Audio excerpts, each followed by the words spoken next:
ตัสสะภะคะวะโตอะระหะโตสัมมาสัมพุทธัสสะสัมมาสัมพุทธมัตโตลังสัสสะธัมมะกะโนตมังอาภิวาทิยาภาสิสังอาภิธรรมัตตาสังฆังตถาวุตตาภิธรรมัตถาจตุธาปรมัตถาโตจิตตังเจตสิกังรูปังนิพพานามิติสัพพทาขอกราบนมัสการพระมหาเถระพระสังฆาธิการพระเถรานุเถระและขอสวัสดีท่านผู้ฟังและผู้ชมทุกท่านที่ติดตามในรายการพระไตรปิฎกลอยฟ้าในเนื้อหาของพระอภิธรรมนะครับวันนี้ก็เป็นครั้งที่64นะครับเป็นครั้งที่64ในเรื่องของรูปปรมัตถ์นะครับซึ่งเราก็อยู่ในหมวดที่3นะครับในเรื่องของรูปกลาบนะครับในเรื่องของรูปกลาบนะในเรื่องของสมุฏฐานนะครับรูปสมุฏฐานและในนะครับการแสดงรูปโดยสมุฏฐานนะครับก็จะมีสมุฏฐานก็จะมีอยู่4อย่างนะครับก็คือ1ก็คือสมุฏฐานรูปที่เกิดจากสมุฏฐานที่เป็นกรรมนะครับ2ก็คือรูปที่เกิดจากจิตนะครับมีจิตเป็นสมุฏฐาน3ก็คือรูปที่เกิดจากอุตุนะครับก็คือมีอุตุเป็นสมุฏฐาน4ก็คือรูปที่เกิดจากอาหารนะเกิดจากอาหารนะครับรูปที่เกิดจากสมุฏฐานทั้ง4นะครับเราก็มาถึงตรงที่รูปที่เกิดจากจิตเป็นสมุฏฐานนะครับในข้อที่7ครั้งที่แล้วเนี่ยเราพูดถึงในข้อที่7อยู่นะครับในข้อที่7นะในข้อจิตตชรูปที่เกิดกับอิริยาบถใหญ่ทั้ง4ตั้งมั่นนะนี่เราพูดไปเมื่อครั้งที่แล้วแล้วก็เวลาหมดนะครับก็คือรูปอิริยาบถใหญ่ทั้ง4ตั้งมั่นก็จะมีการเดินนะครับการยืนการนั่งแล้วก็การนอนนะเป็นปกติเขาบอกว่าเป็นปกตินะครับจิตที่หนุนให้อิริยาบถทั้ง4ตั้งมั่นก็จะมีอยู่58ดวงด้วยกัน58ดวงก็จะมี1ก็คือมโนทวาราวชนะจิต2ก็คือกามชวนะ29กามชวนะ29แล้วก็อาภิญญาจิต2อัปปนาชวนะ26นะครับอัปปนาชวนะ26เสร็จแล้วเราก็หมดเวลาพอดีนะครับแต่ตอนเราก็มาต่อครั้งที่แล้วนะครับก็เขาก็มีหมายเหตุนะครับว่าจิตตชรูป7อย่างนะครับเมื่อว่าโดยองค์ธรรมแล้วก็คือได้แก่จิตตชรูป15นั่นเองนะครับจิตตชรูป15นะครับก็มาดูนะครับว่าจิตตชรูป15เนี่ยได้แก่อะไรบ้างนะครับจิตตชรูป15นะครับจิตตชรูป15อันดับแรกเราก็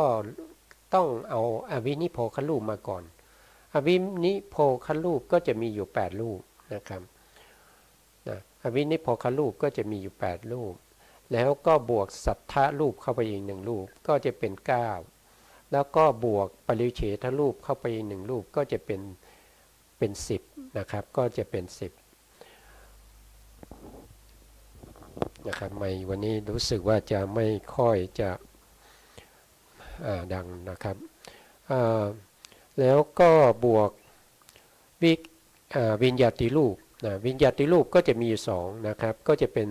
12แล้วก็บวกวิการละรูป3นะครับวิการละรูป3ก็จะเป็น15ก็คือ15รูปนี้นะครับที่เกิดจากจิตทีนี้เกิดจากจิตได้กี่ดวงนะท่านก็บอกว่าเกิดจากจิตได้อยู่ทั้งหมดเนี่ย75นะครับ75นะครับ75ดวงด้วยกันนะครับต่อไปเราก็มาแยกนะครับแยกจำแนกจิต75โดยจิตตชรูป7อย่างนะครับยังไม่ลืมนะครับจิตตชรูป7อย่างจิตตชรูป7อย่างก็คือ1ก็คือเป็นจิตที่เราเรียกว่าทำให้จิตตชรูปสามัญเกิดขึ้นจิตตชรูปสามัญที่เกิดจากจิตนี้ก็จะได้ทั้งหมด75นะครับได้แก่จิต75ที่สามารถทำให้จิตตชรูปสามัญเกิดขึ้นนะครับจิตตชรูปสามัญก็คืออย่างเช่นการหายใจอย่างนี้นะครับก็เกิดจากจิตทั้ง75นะแล้วก็การเต้นของชีพจรการเต้นของหัวใจนะครับแล้วก็การที่ถุงลมในปอดนะครับที่ทำงานบีบสูบลมทั้งหลายเนี่ยก็เป็นจิตตชรูปสามัญเกิดจากจิตอยู่75จิต75นะครับจิต75นั้นก็คือได้แก่ถ้าเราพูดง่ายๆก็คือจิตทั้งหมด89นะครับถ้าจิต75เราก็จะเว้นอะไรเว้นทวิปัญจวิญญาณจิต10กับรูปวิปากจิต4ลบ14ก็จะเหลือ75นะอันนี้คือรูปที่1นะครับที่เราเรียกว่าเป็นจิตตชรูปสามัญนะส่วนในรูปที่2นะครับในอย่างที่2เนี่ยก็จะเรียกว่าจิตตชรูปที่เกี่ยวกับเรื่องของการหัวเราะนะครับการหัวเราะนะก็จะมีจิตอยู่13ดวงนะครับที่ทำให้เกิดการหัวเราะก็จะได้โลภะมูลจิตที่เป็นสมนัต4นะครับแล้วก็หาสิตุปาทจิต1มหากุศลที่เป็นสมนัตอีก4มหากิริยาที่เป็นสมนัตอีก4ก็รวมแล้วก็จะได้13รูป13ดวงด้วยกันอันนี้เป็นจิตนะครับส่วนจิตตชรูปอย่างที่3เนี่ยก็คือจิตตชรูปประเภทที่ทำให้เกิดการร้องไห้นะจิตตชรูปที่ทำให้เกิดการร้องไห้เนี่ยมาจากจิตเป็นสมุฏฐานจิตนั้นมีอยู่แค่2ดวงเองนะครับจิต2ดวงนั้นเราก็จะเรียกว่าเป็นโทสะมูลจิตนะครับโทสะนี้ทำให้เกิดการร้องไห้นะครับจิตตชรูปอย่างที่4นะครับก็คือการเคลื่อนไหวอิริยาบถทั้งหลายนะครับเช่นการคูการเหยียดการก้มการเงยการเหลียวซ้ายแลขวาเดินไปข้างหน้าถอยไปข้างหลังกระพริบตาอ้าปากเคี้ยวการดื่มการกินพวกนี้นะครับพวกนี้จะเป็นอิริยาบถนะอิริยาบถเรียกว่าอิริยาบถน้อยหรืออิริยาบถย่อยนะครับซึ่งก็จะมีจิตอยู่ทั้งหมด30ให้เกิดอิริยาบถย่อยนะอันนี้ก็เป็นจิตตชรูปในหมวดในอย่างที่4จิตตชรูปอย่างที่5ก็คือจิตตชรูปที่เกี่ยวกับการพูดนะครับการพูดการอ่านหนังสือการร้องเพลงอะไรพวกนี้นะครับอันนี้ก็เกิดจากจิตตชรูป32เช่นเดียวกันนะเกิดจากจิต32ดวงเช่นเดียวกันนะครับแล้วก็อย่างที่6นะครับจิตตชรูปที่เกี่ยวกับอิริยาบถใหญ่ทั้ง4มีการเดินยืนนั่งนอนนะครับก็คือการเคลื่อนไหวอิริยาบถใหญ่นะก็เกิดจากจิตอยู่32ด้วยกันจิต32นั้นก็คือ1ก็คือทวาราวชนะจิตก็คือมโนทวาราวชนะจิต2ก็คือกรรมชวนะ29นะครับ3ก็คืออภิญญาจิต2นะครับแล้วก็อย่างที่7อย่างที่7นี้ก็คืออิริยาบถนะครับจิตตชรูปที่เกี่ยวกับอิริยาบถทั้ง4ตั้งมั่นนะอันนี้ก็นะครับ เพราะฉะนั้นเราจำแนกจิต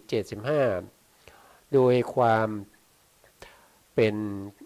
จิตตชรูป7อย่างนะครับโดยจิตตชรูป7อย่างนะครับในการจำแนกในครั้งนี้เนี่ยเราจะพูดถึงจิต75เจตสิกที่ประกอบด้วยนะครับแล้วก็จิตตชรูปทั้ง7อย่างนะครับว่าแต่ละอย่างนะครับหรือว่าอย่างไหนบ้างที่มีจิตอะไรบ้างนะครับที่ทำให้เกิดขึ้นนะทีนี้เราก็มาดูในส่วนที่1นะครับในส่วนที่1ที่เราเรียกว่าโลภะมูลจิตที่เป็นสมนัต4นะครับโลภะมูลจิต4ดวงนะครับที่อยู่แถวแรกของแผนภูมิปรมัตถ์นะปรมัตถ์ทั้ง4นะที่เป็นเรื่องของจิตนะครับเจตสิกจะประกอบอยู่22นะเจตสิกประกอบอยู่22มีรูปอยู่6อย่างนะครับโลภะมูลจิตสมนัต4มีเจตสิกประกอบ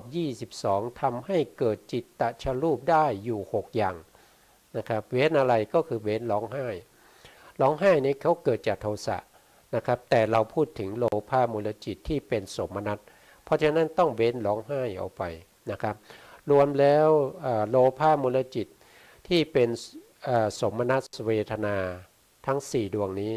สามารถทำให้จิตตชรูปเกิดขึ้นได้อยู่6อย่างด้วยกันนะข้อที่2นะข้อที่2ก็คือโลภะมูลจิตที่เป็นอุเบกขา4นะครับโลภะมูลจิตที่เป็นอุเบกขานะครับมีเจตสิกประกอบอยู่21นะทำให้จิตตชรูปเกิดขึ้นได้อยู่5อย่าง5อย่างก็จะเว้นหัวเราะกับร้องไห้นะต่อไปก็เป็นข้อที่3นะโทสะมูลจิต2นะครับเจตสิกประกอบ22ทำให้จิตตชรูปเกิดขึ้นได้อยู่6อย่างนะครับก็คือเว้นร้องไห้โทษทีเว้นหัวเราะนะครับเว้นหัวเราะนะ6อย่างมีอะไรบ้างนะ6อย่างก็จะมี1ก็คือจิตตชรูปสามัญนะ2ก็คือจิตตชรูปที่ทำให้เกิดการร้องไห้นะ3ก็คือจิตตชรูปที่เกี่ยวกับอิริยาบถเล็กนะครับอิริยาบถน้อยนะ4ก็คือจิตตชรูปที่เกี่ยวกับการ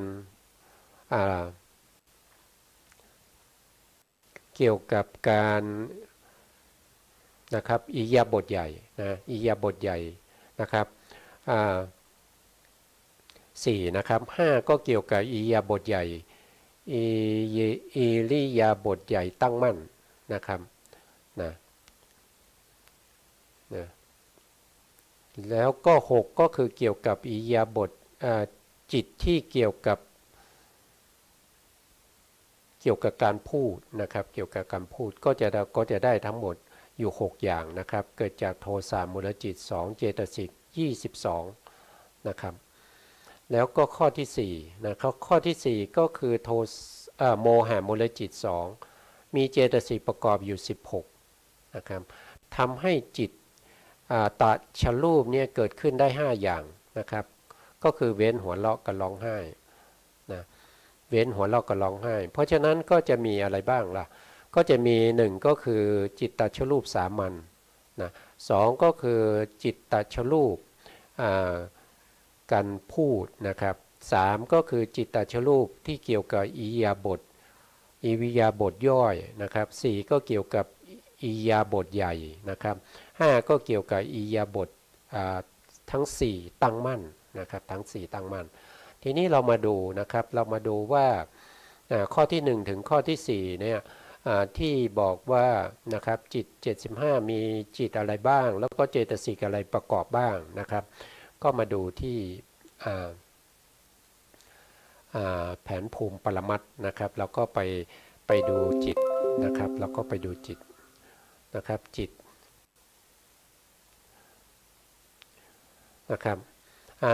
เขาบอกว่าโลภะมูลจิตนะโลภะมูลจิต4นะครับโลภะมูลจิตที่เป็นสมนัต4ดวงนะครับก็คือได้แก่ตรงนี้นะครับได้แก่ตรงนี้แถวที่1นะครับที่เป็นสมนัตนะครับแถวที่1ที่เป็นสมนัต เขาบอกว่ามีเจตสิกประกอบอยู่22ดวงเจตสิกประกอบตรงนี้มี22เพราะฉะนั้นเราก็ไปดูเจตสิกว่า22ดวงนั้นคืออะไรนะครับเราก็มาดูที่เจตสิก22ดวงนั้นก็คือสภาพจิตตสาธารณเจตสิกอยู่7ดวงสภาพจิตตสาธารณเจตสิก7ดวงเนี่ยก็จะมี1ก็คือผัสสะ2ก็คือเวทนา3ก็คือสัญญา4คือเจตนา5ก็คือเอกคตา6ก็คือชีวิตินทรีย์7ก็คือมนสิการนะได้7แล้วนะต่อไปวิตกมีไหมนะครับวิตกมีนะครับวิตกไม่ประกอบเฉพาะทวี10นะครับ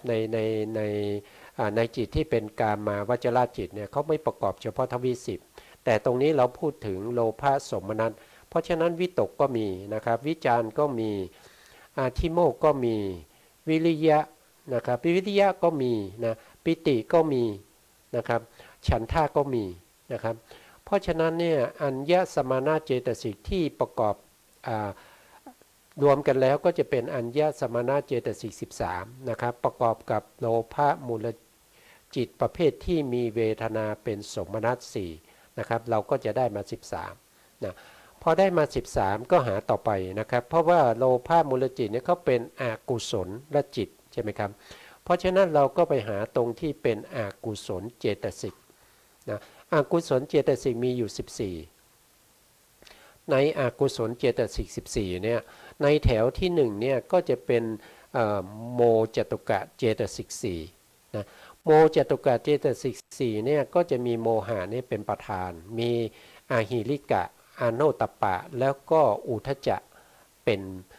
ป็นบริวารพูดง่ายๆนะครับก็จะมีอยู่4ดวง4ดวงนี้จะประกอบกับอกุศลจิตได้ทั้งหมดเลยนะครับไม่เว้นนะครับเพราะฉะนั้น4ดวงนี้ก็จะประกอบอยู่ในโลภะมูลจิตประเภทที่เป็นสมนัตเหมือนกันนะครับก็จะได้มาอีก4นะครับ13บวกกับ4ก็เป็น17นะครับเป็น17นะทีนี้เป็น17ก็หาต่อไปนะครับในแถวที่3เนี่ยก็จะมีเจตสิกอยู่3ดวงเราจะเรียกว่าเป็นโลติกะเจตสิก3นะครับก็จะมีโลภะ1นะครับทิฏฐิ1มานะอีก1นะครับโลภะกับทิฏฐิก็เข้ากันได้โลภะกับมานะก็เข้ากันได้แต่ทิฏฐิกับมานะเข้ากันไม่ได้นะครับเข้ากันไม่ได้นะครับแต่ว่าในโลภะมูลจิตในดวงที่1และดวงที่2เนี่ยเป็นทิฏฐิคตะสัมปยุตเพราะฉะนั้นโลภะมูลจิตดวงที่1และดวงที่2ที่เป็นสมนัตนะครับก็จะต้องมีทิฏฐิแล้วก็มีโลภะนะส่วนโลภะมูลจิตดวงที่3กับดวงที่4เนี่ยเป็นประเภทที่เป็นทิฏฐิคตาวิปยุตเพราะฉะนั้นก็จะไม่มีทิฏฐิแต่มีมานะนะครับมีมานะเพราะฉะนั้นก็จะมีโลภะกับมานะในโลภะมูลจิตดวงที่3กับดวงที่4นะครับเพราะฉะนั้นสรุปแล้วก็มาอีก3ดวงนะครับเมื่อกี้เป็น17บวกอีก3ก็จะเป็น20นะครับก็จะเป็น20ต่อไปก็จะเป็นแถวที่3แถวที่3เนี่ยก็จะเป็นโทสะนะครับเป็นโทสะนะครับแต่แถวนี้ทั้งแถวนี้เราจะเรียกว่าโทจตุกะเจตสิก4นะครับมีโทสะนี่เป็นประธานนะครับแล้วก็มีอิสามัชริยะกุกุจจานี่เป็นบริวารนะครับในแถวนี้ที่เป็นโทจตุกะเจตสิก4เนี่ยเขาจะประกอบเฉพาะจิตที่เป็นโทสะมูลจิตเท่านั้นเขาจะไม่ประกอบกับโลภะมูลจิตแต่ที่เรากำลังหาอยู่เป็นโลภะมูลจิตเพราะฉะนั้นแถวที่3นี้ก็จะไม่มานะครับก็จะไม่ประกอบนะต่อไปก็จะเป็นแถวที่4นะแถวที่4นี้ก็จะเรียกว่าถีทุกกะเจตสิก2ก็จะมีถีนะกับมิทะเจตสิก2ดวงนี้นะครับก็เวลาเกิดเขาจะเกิดพร้อมกันนะครับเขาจะไม่แยกกันนะเราจะเรียกว่าเป็นสหกทาจิตเกิดก็ต้องเกิดพร้อมกันนะครับแล้วเขาจะประกอบกับจิตประเภทไหนเขาจะประกอบกับจิตประเภทที่เป็นสสังขาริกนะครับสสังขาริกก็คือ ก็คือจิตประเภทที่จะต้องมีการชักชวนนะครับไปดูจิตก็ได้นะครับไปดูจิตตรงนี้นะอย่างเช่นดวงนี้นะครับอย่างเช่นดวงนี้โลภะมูลจิตดวงที่2กับโลภะมูลจิตดวงที่4เป็นสัสังขาริกเพราะฉะนั้นตรงนี้จะต้องมีเจตสิกที่เป็นถีนากมิทะนะครับ2ดวงนี้จะต้องมีนะครับแต่โลภะมูลจิตดวงที่1กับดวงที่3นี้จะไม่มีถีนากมิทะแต่ถ้าเรานับรวมแล้วนะครับถีนามิทะก็สามารถประกอบกับโลภะมูลจิตที่มีเวทนาเป็นสมนัตได้เหมือนกันนะครับเพราะฉะนั้นก็ได้มาอีก2นะครับก็ได้มาตรงนี้อีก2นะเมื่อกี้เราพูดถึงเจตสิกทั้งหมดเนี่ย20ใช่ไหมครับแล้วก็บวกกับเจตสิกที่เป็นถีทุกกะเจตสิกอีก2ก็จะเป็น22นะครับก็จะได้เท่าตรงนี้พอดีเลยนะครับได้ตามที่เขาต้องการนะครับได้ตรงนี้พอดีนะเจตสิก22นะครับประกอบกับโลภะมูลจิตประเภทที่มีเวทนาเป็นสมนัตนะครับก็จะมี4ดวง4ดวงนี้ก็จะทำให้จิตตชรูปเกิดขึ้นมา6อย่างนะครับใน6อย่างนั้นก็จะเว้นเฉพาะการร้องไห้นะครับก็ทบทวนบ่อยๆจะได้จำได้นะครับ6อย่างมีอะไรบ้างนะ6อย่างก็จะมี1ก็คือจิตตชรูปสามัญนะครับเรามาดูนะครับจิตตชรูปสามัญนะครับ2ก็คือจิตตชรูปประเภทที่เกี่ยวกับการหัวเราะนะครับ3ก็คือการร้องไห้เขาเว้นร้องไห้เพราะฉะนั้นเราก็ไม่นับนะครับ3ก็คือการร้องไห้4ก็คือการเคลื่อนไหวอิริยาบถน้อยนะครับก็จะได้มาเป็นอันที่3ในข้อที่4นะครับแล้วก็ในข้อที่5ก็คือจิตตชรูปประเภทที่ทำให้เกิดการพูดนะครับก็คือพูดอ่านหนังสือร้องเพลงพวกนี้นะครับก็จะได้มา4นะครับแล้วก็5ก็คือจิตตชรูปที่เกี่ยวกับอิริยาบถใหญ่ทั้ง4นะก็จะมีการเดินยืนนั่งนอนนะครับแล้วก็ที่6นะครับก็คือได้แก่จิตตชรูปที่เกี่ยวกับอิริยาบถใหญ่ทั้ง4ตั้งมั่นนะก็จะมีการเดินการยืนการนั่งการนอนนะครับพวกนี้ก็จะเกิดขึ้นได้นะครับด้วยโลภะมูลจิตประเภทที่เป็นสมนัตนะครับสหคตังนะทั้ง4ดวงนะครับเจตสิกประกอบ22ก็จะทำให้จิตตชรูปเกิดขึ้นได้6อย่างเว้นเฉพาะการร้องไห้อย่างเดียวนะครับเพราะจิตตชรูปมีอยู่7อย่างนะครับ2เขาบอกว่าโลภะมูลจิตที่มีเวทนาเป็นอุเบกขาก็คือความรู้สึกที่ไม่เป็นสุขไม่เป็นทุกข์เฉยๆนะครับก็คืออุเบกขามีเจตสิกประกอบได้อยู่21ดวงนะครับ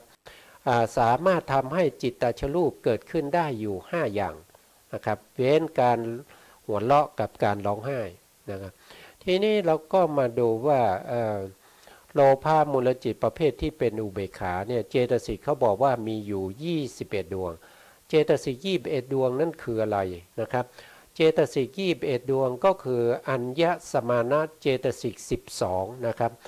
12เว้นอะไรก็คือเว้นปิตินะครับเว้นปิติไปนะเว้นปิติไปทำไมต้องเว้นปิติก็เพราะว่าเขาเป็นอุเบกขานะครับปิติเนี่ยเป็นลักษณะของความเอิบอิ่มใจจะประกอบกับจิตประเภทที่เป็นสมนัตนะครับสมนัสเวทนาก็คือความดีใจนั่นเองนะเพราะฉะนั้นตรงนี้เป็นอุเบกขาเพราะฉะนั้นเราก็ต้องเว้นตัวปิติออกไปนะครับเจตสิกที่เป็นปิติออกไปนะครับส่วนที่เป็นโมจตุกะ4ก็ได้มาทั้ง4นะครับแล้วก็โลติกะ3ก็ได้มาทั้ง3นะครับแล้วก็จะมีถีนามิทะนะครับถีนามิทะก็จะเกิดกับจิตที่เป็นอุเบกขาในดวงที่7กับดวงที่8นะครับดวงที่7กับดวงที่8เพราะว่าเขาเป็นสัตสังขาริกสัตสังขาริกก็คือจิตที่จะเกิดขึ้นได้จะต้องมีการชักชวนนั่นแสดงว่าเป็นจิตที่มีกำลังอ่อนนะครับเป็นจิตที่มีกำลังอ่อนจะเกิดขึ้นได้ต้องมีการชักชวนนะเพราะฉะนั้นถีนมิทะเนี่ยเป็นสภาวะของการ ทำให้จิตนั้นเสื่อมซึมนะครับเสื่อมซึมแล้วก็เจตสิกที่ประกอบในจิตเหล่านั้นก็เสื่อมซึมด้วยกันนะครับก็คือสภาวะที่เราเห็นก็คือความง่วงเหงาเหานอนความเกียจค้านนะครับความไม่กระเฉงนะครับก็เกิดจากอะไรก็เกิดจากถีนมิทะนี่แหละนะครับถีนมิทะเจตสิกสองดวงเนี่ยที่ทำให้จิตและเจตสิกเสื่อมซึมนะครับเสื่อมซึมไม่กระปี้กระเป๋านะครับพูดอย่างนั้นนะพูดอย่างนั้นนะเพราะฉะนั้นก็บวกเจตสิกนะครับทั้งหมดที่เราได้นะครับว่ามีเท่าไหร่อัญญสมานะเจตสิกก็จะเป็น12เว้นปิตินะครับแล้วก็โมจตุกะเจตสิก4นะครับ12บวก4ก็เป็น16นะครับโลติกาอีก3นะครับก็จะเป็น19นะครับแล้วก็บวกกับถีทุกะเจตสิกอีก2นะก็จะเป็น21นะครับก็เป็น21อย่างนี้ทำให้จิตตชรูปเกิดขึ้นได้กี่อย่างนะครับเกิดขึ้นได้กี่อย่างเขาบอกว่าเกิดขึ้นได้5อย่างนะ5อย่างก็เว้นหัวเราะกับร้องไห้นะ5อย่างนั้นนะครับก็คือมี1ก็คือจิตตชรูปสามัญนะครับ2ก็คือจิตตชรูป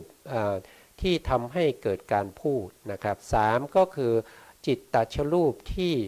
เกี่ยวกับอิริยาบถเล็กอิริยาบถน้อยนะครับแล้วก็4ก็เกี่ยวกับจิตตชรูปที่ทำให้เกิดอิริยาบถใหญ่ทั้ง4นะครับ5ก็เกี่ยวกับจิตตชรูปที่เป็นอิริยาบถทั้ง4ตั้งมั่นนะครับก็จะได้จิตตชรูปมา5อย่างนะครับได้มา5อย่างนะ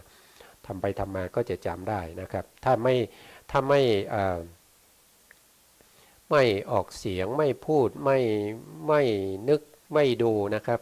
ฟังอย่างเดียวนะครับมันก็จะจำได้แค่ชั่วขณะนะครับชั่วขณะเท่านั้นเองนะครับ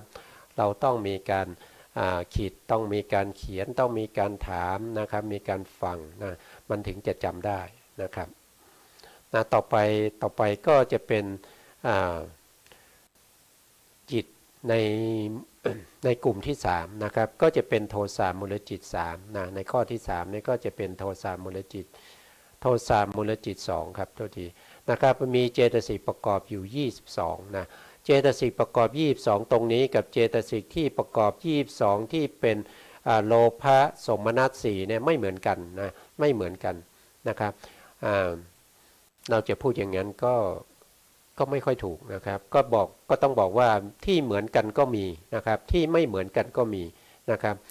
ใน22เนี่ยที่ไม่เหมือนกันก็มีนะครับมีเหมือนกันก็มีนะครับสามารถทำให้รูปเกิดขึ้นได้อยู่6อย่างนะครับเว้นรูปที่เกี่ยวกับเรื่องของการหัวเราะนะทีนี้เราก็มาดูว่าที่เหมือนกันมีอะไรบ้างแล้วที่ไม่เหมือนกันมีอะไรบ้างนะครับในส่วนที่เป็นเจตสิกที่ประกอบในโลภะที่เป็นสมนัสกับในโทสะมูลจิต2นะครับเราก็มาดูเจตสิกเจตสิกประเภทที่เป็นโลภะสมนัส22เนี่ยเราหาไปแล้วนะครับส่วนในโทสะมูลจิต2นี่เรายังไม่ได้หานะเรามาหาที่โทสะมูลจิต2ก่อนนะครับในโทสะมูลจิต2เนี่ยนะเราก็มาดูในส่วนแรกเนี่ยเป็นสัพพจิตตสาธารณเจตสิก7นะครับสัพพจิตตสาธารณเจตสิก7นี้จะเกิดกับจิตทุกดวงเพราะฉะนั้นในโลภะมูลจิตก็มีในโทสะมูลจิตก็มีนะครับก็จะมีเจตสิกที่เป็นสัพพจิตตสาธารณเจตสิก7นี้เหมือนกันนะครับมีเหมือนกันนะส่วนในส่วนที่2นะครับที่เป็นปกิณณกะเจตสิก6ดวงนี้นะครับ6ดวงนี้โลภะที่เป็นสมนัสเนี่ยเขาจะได้ทั้ง6ดวงนะครับเขาจะได้ทั้ง6ดวงเลยนะครับเพราะฉะนั้นเราก็ต้องมาหาทีละดวงนะครับดวงที่1เนี่ยเป็นวิตกเจตสิกวิตกเจตสิกเนี่ยเขาจะไม่เกิดเฉพาะในทวิปัญจวิญญาณจิต10ในส่วนที่เป็นกามาวจรจิตนะครับเขาจะไม่เกิดเฉพาะในที่จิตประเภทที่เป็นทวิปัญจวิญญาณจิต10แต่ตอนนี้เราหาโทสะเพ เพราะฉะนั้นวิตกก็มีในโทสะนะครับวิจารมีไหมวิจารก็มีนะครับอาทิโมกมีไหมอาทิโมกก็มีนะครับแล้วก็วิริยะมีไหมในโทสะวิริยะก็มีนะครับปิติมีในโทสะหรือเปล่านะเจตสิกที่เป็นปิติในโทสะมูลจิตสองนี่มีไหมนะครับไม่มีนะครับเพราะปิตินี่เป็นสภาวะที่จะประกอบกับจิตที่มีเวทนาที่เป็นสมนัตนะครับต้องเป็นสมนัตเท่านั้นนะครับต้องเป็นความดีใจเท่านั้นนะครับโทสะนี่เป็นความเสียใจนะเพราะฉะนั้นก็จะไม่มีปิติประกอบนะครับไม่มีปิติประกอบฉันทะมีไหมนะฉันทะก็มีนะครับในโทสะเพราะฉะนั้นในปกิณกเจตสิกนี้ก็จะขาดปิติไปนะครับรวมแล้วอัญญสมานะเจตสิกที่ประกอบอยู่ในโทสะก็จะมีแค่12ดวงเท่านั้นนะ12ดวงนะต่อไปก็มาดูที่โมจตุกะเจตสิก4นะโมจตุกะเจตสิก4เนี่ยเขาเป็นสัพพะกุศลสาธานะเจตสิกเพราะฉะนั้นเขาจะประกอบกับจิตที่เป็นอกุศลนะครับอกุศลและจิต12เนี่ยจะต้องมีโมจตุกะเจตสิกหมดเลยนะครับเพราะฉะนั้นในโทสะมูลจิต2ก็จะต้องมีโมจตุกะเจตสิก4ด้วยนะครับก็จะได้มาอีก4นะครับเมื่อกี้12ก็จะเป็น16นะครับ16โลติกะนี่มีไหมนะครับโลติกะนี่ไม่มีนะครับเพราะว่าโทสะกับโลภะเนี่ยเขาจะไม่ประกอบกันคือไม่เกิดร่วมกันนะครับเพราะฉะนั้นโลภะไม่เกิดร่วมกันแล้วทิฏ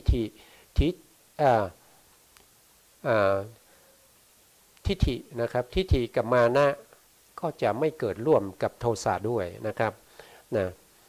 แล้วก็โทจตุกะ4นี่เกิดไหมก็โทจตุกะ4นี่ก็ต้องเกิดกับโทสะอยู่แล้วนะครับก็จะได้มาอีก4นะครับก็จะมีโทสะมีอิสามีมัชฌริยะมีกุกุจจะนะครับเมื่อกี้เป็น16บวกอีก4ก็จะเป็นเท่าไหร่เมื่อกี้มีอยู่16ใช่ไหมครับก็จะเป็น20นะครับก็จะเป็น20นะครับก็จะเป็น20เราก็จะเห็นว่าเขาก็จะแตกต่างกันตรงนี้นะครับถ้าเป็นโลภะเนี่ยเขาจะมีโลติกะ3นะแต่ถ้าเป็นโทสะก็จะมีโทจตุกะ4นะครับเขาจะแตกต่างกันตรงนี้นะเพราะว่าโลภะจะไม่มีโทจตุกะ4ถ้าเป็นโทสะจะไม่มีโลติกะ3นะครับส่วนถีนมิทะเนี่ยก็จะเกิดในโทสะมูลจิตในดวงที่2นะครับ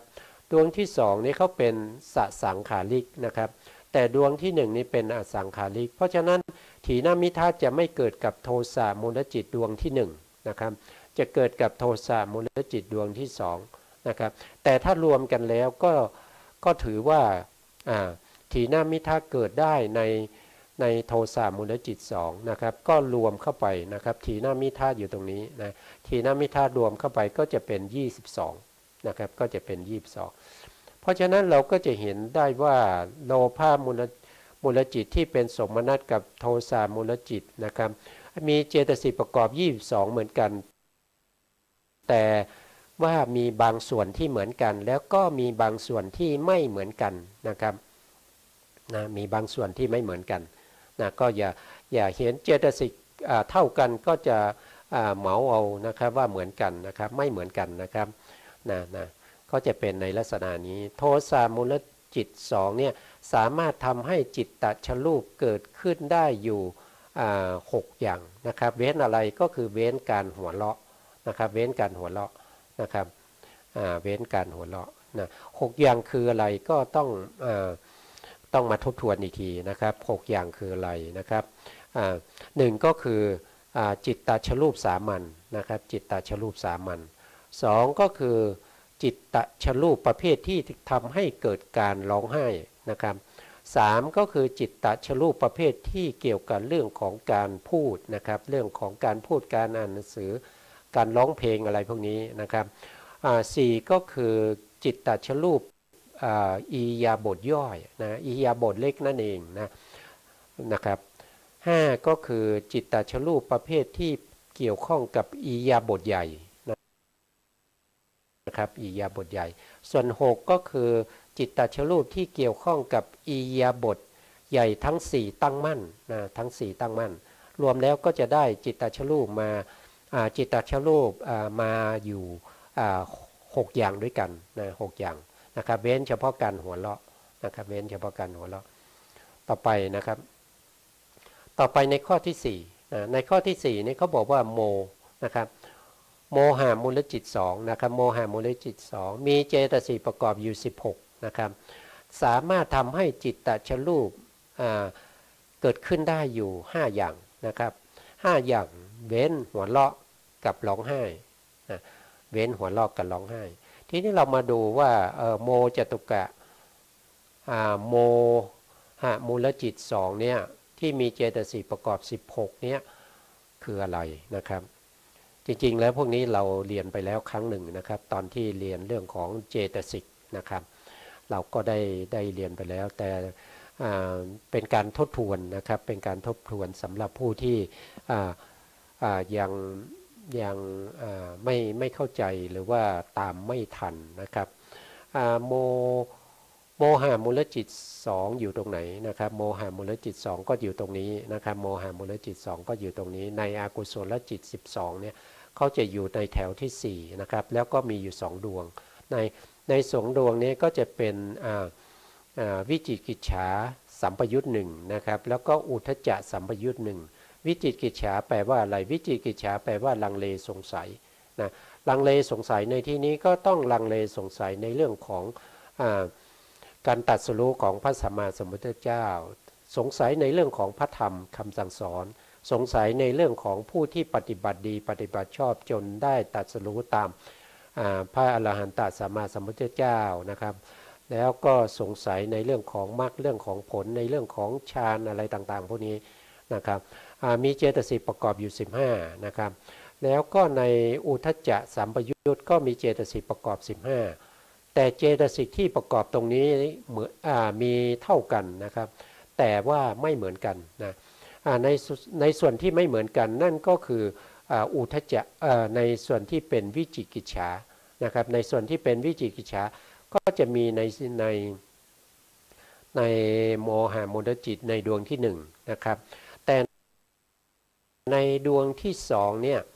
ในดวงที่1เนี่ยเขาไม่มีเจตสิกประเภทที่เป็นเขาเรียกว่าเป็นอาทิโมกนะครับอาทิโมกเนี่ยเป็นเจตสิกประเภทที่ตัดสินใจนะครับธรรมชาติที่มีการตัดสินนะครับแต่ตรงนี้เขาเป็นลังเลสงสัยเพราะฉะนั้นอาทิโมกไม่เกิดนะครับนะเวลาก็กระชั้นชิดนะครับส่วนในโมหะมูลจิตดวงที่2เนี่ยเป็นประเภทที่เป็นอุทธัจจะนะครับอุทธัจจะเนี่ยมีเจตสิกที่เป็นอธิโมกด้วยนะครับมีอธิโมกด้วยแต่ไม่มีวิจิกิจฉานะครับไม่มีวิจิกิจฉานะครับเพราะฉะนั้นเจตสิกเขาจริงเท่ากันนะครับเท่ากันแต่ถ้าเอา2ดวงนี้รวมกันแล้วเนี่ยเจตสิกเราก็จะหาได้แค่16ดวงเท่านั้นนะครับได้แค่16ดวงเท่านั้นนะแล้วก็สามารถทำให้จิตตชรูปเนี่ยเกิดขึ้นได้5อย่างเว้นการหัวเราะแล้วก็ร้องไห้ใน5อย่างนั้นก็จะมีจิตตชรูปสามัญนะครับจิตตชรูปที่เกิดการพูดนะครับจิตตชรูปที่เป็นอิริยาบถย่อยจิตตชรูปที่เป็นอิริยาบถใหญ่ทั้ง4แล้วก็จิตตชรูปที่เป็นอิริยาบถใหญ่ทั้ง4ตั้งมั่นนะครับก็จะได้5อย่างนะครับวันนี้ก็เวลาหมดนะครับเวลาหมดแล้วนะก็จำเป็นต้องลาไปก่อนนะครับสุดท้ายนี้นะครับก็ขอกราบขอบพระคุณพระครูสมุทรวิศวัตรวรกิจโจผู้อำนวยการสถานีและขอขอบคุณท่านผู้ฟังและผู้ชมที่เข้ามาติดตามในรายการพระไตรปิฎกลอยฟ้าในเนื้อหาพระอภิธรรมครับวันนี้เวลาหมดแล้วครับจำเป็นต้องลาไปก่อนครับสวัสดีครั